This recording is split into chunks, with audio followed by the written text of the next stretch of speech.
All right, let's dive in. Today, we're looking at a really specific theological take on the Christian head covering.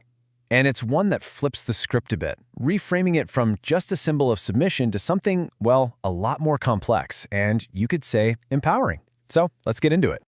Right off the bat, we're hit with this fascinating question, one that kind of pushes back against the common view.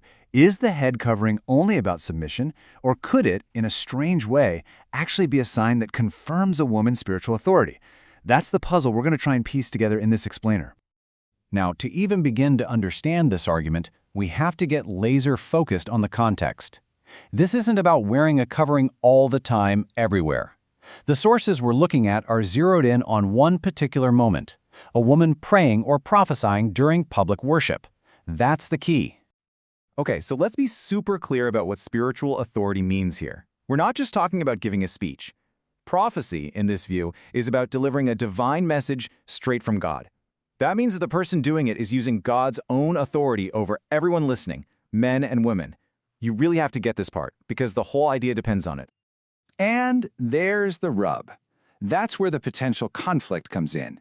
If a woman is speaking with God's authority over men in the church, how does that fit with the established spiritual structure?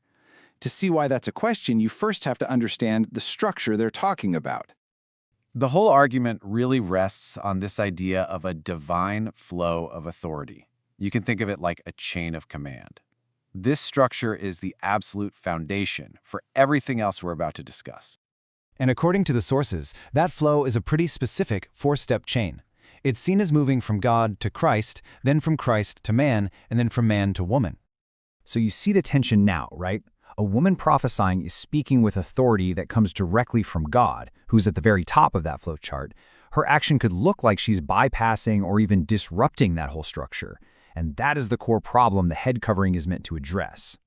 So how do you resolve a tension like that? Well, this is where the actual physical object, the head covering, enters the picture. It's not just a piece of cloth. It's given a very specific job to do in this whole theological setup.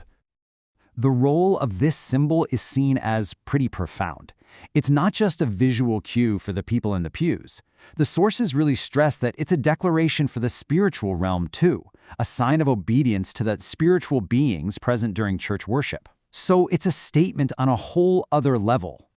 And this part is crucial. The act is framed as totally voluntary. The symbol is meant to signal that she sees and respects the divine structure and is willingly working within it, not against it. It's like putting up a sign that says, hey, I'm not rebelling against the order here, I'm honoring it as I deliver this message from God.